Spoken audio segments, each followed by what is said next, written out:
Assalamualaikum warahmatullahi wabarakatuh. Di sini kami dari kelompok 10 yang beranggotakan Farah Widya Cahyani dan Iin Endarwati Warsito akan menjelaskan makalah yang berjudul Hakikat Ilmu Pengetahuan Menurut Islam.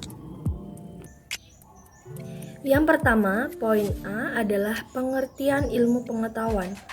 Pengetahuan memiliki arti sesuatu yang ada secara niscaya pada diri manusia. Keberadaannya diawali dari kecenderungan psikis manusia sebagai bawaan kodrat manusia, yaitu dorongan ingin tahu yang bersumber dari kehendak atau kemauan. Atau bisa lebih jelasnya, yaitu proses mengetahui dan menghasilkan sesuatu yang disebut pengetahuan. Menurut Skeller, pengetahuan dapat dibagi menjadi yang pertama adalah pengetahuan biasa, kedua pengetahuan ilmiah, yang ketiga pengetahuan filosofis, yang keempat adalah pengetahuan teologis. Pengetahuan biasa yaitu pengetahuan tentang hal-hal yang biasa yang kita lakukan sehari-hari. Pengetahuan ilmiah yaitu pengetahuan yang mempunyai sistem dan metode tertentu. Dan yang ketiga, pengetahuan filosofis yaitu semacam ilmu yang istimewa yang mencoba menjawab masalah-masalah yang tidak terjawab oleh ilmu-ilmu biasa. Yang keempat adalah pengetahuan teologis yaitu pengetahuan keagamaan, pengetahuan tentang agama, pengetahuan tentang pemberitahuan dari Tuhan. Ditarik dari beberapa kesimpulan tersebut, menghasilkan pengetahuan adalah keseluruhan pemikiran, gagasan, ide, konsep, dan pemahaman yang dimiliki oleh manusia tentang dunia dan segala isinya, termasuk manusia dan kehidupannya. Lalu yang kedua adalah ilmu pengetahuan. Ilmu pengetahuan adalah pengetahuan yang mempunyai ciri, tanda, dan syarat tertentu, yaitu sistematis, rasional, empiris, umum, dan kumulatif, bersusun timbun, serta lukisan dan keterangan yang lengkap dan konsisten mengenai hal-hal yang distudinya dalam ruang dan waktu, sejauh jangkauan pemikiran dan penginderaan manusia. Atau bisa disebut dengan ilmu pengetahuan adalah keseluruhan sistem pengetahuan manusia yang telah dibakukan secara sistematis. Lalu lanjut ke poin B adalah sumber ilmu pengetahuan Islam. Islam mempunyai pandangan sendiri terhadap ilmu pengetahuan dan sumber-sumbernya yang berbeda dengan fundamental dengan pandangan barat sekuler. Karena pandangan Islam ini bersumber dari doktrin ajaran Islam dan wahyu dari Allah Subhanahu wa taala. Yang pertama adalah Al-Qur'an. Al-Qur'an merupakan sumber ilmu pengetahuan sekaligus sumber ajaran agama yang mendorong manusia untuk berpikir, dan dalam hal ini disebut juga dengan berfilsafat.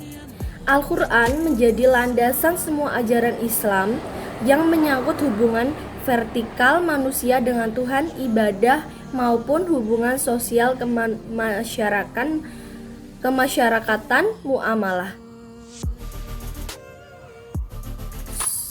Sumber pengetahuan yang lainnya adalah yang kedua adalah hadis.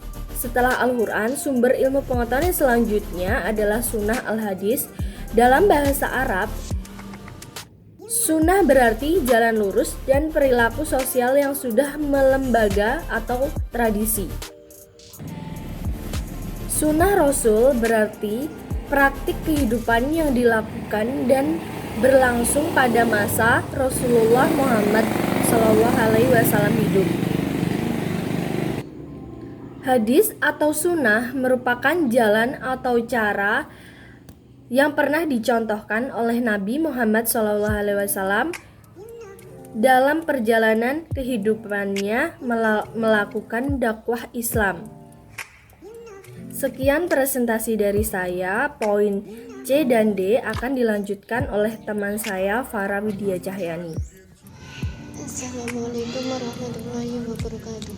Di sini saya akan melanjutkan materi tentang ilmu pengetahuan menurut Islam. Yang poinnya yaitu integrasi keilmuan dalam perspektif Islam. Integrasi nilai dalam pembelajaran atau pendidikan merupakan proses bimbingan melalui suri tauladan guru yang berorientasi pada penanaman nilai-nilai kehidupan yang di dalamnya mencakup nilai-nilai agama, budaya, etika, dan estetika menuju pembentukan peserta didik yang memiliki kecerdasan spiritual keagamaan. Menurut Maja mendefinisikan integrasi nilai dalam pendidikan sebagai bantuan pada peserta didik agar menyadari dan mengalami nilai-nilai serta menempatkannya secara integral dalam keseluruhan hidupnya. Konsep integrasi menurut Sanusi adalah suatu kesatuan yang utuh, tidak terpecah belah dan bercerai. Integrasi meliputi kebutuhan atau kelengkapan anggota-anggota yang membentuk suatu kesatuan dengan jalinan hubungan yang erat, harmonis, dan mesra antara anggota kesatuan itu. Yang poin D yaitu hubungan filsafat ilmu dengan pendidikan Islam.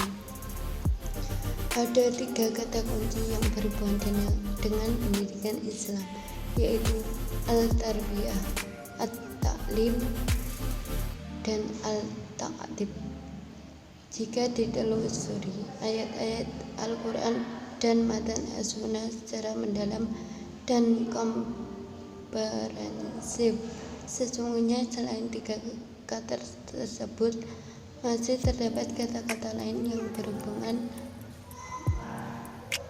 dengan pendidikan, yaitu al-tazkiyah, al-muwaidah, al-tafaqquh, al-tilawah, al-tahzib, al-irsyad, al-tabyin, al-tafakkur, al-ta'aqqul, dan al-tadabbur.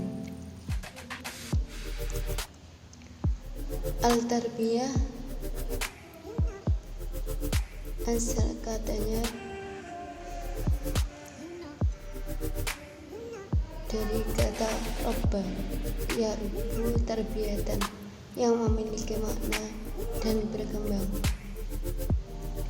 yang memiliki makna tambah dan berkembang. Pengertian ini misalnya terdapat dalam surat Ar-Rum ayat 39. Kata robba yarbi tarbiyatan memiliki arti tumbuh dan menjadi besar juga dewasa. Kata robba yarubu tarbiyatan mengandung arti memperbaiki, menguasai urusan, memelihara dan merawat, memperindah, memberi makna, mengasuh, memiliki, mengatur, dan menjaga kelestarian maupun eksistensinya. B. Al-ta'lim. Al-ta'lim dekat dengan makna pembelajaran atau pengajaran tentang suatu hal kepada orang lain yang menyentuh pada ranah kognitif. Yang ketiga, al-ta'dib.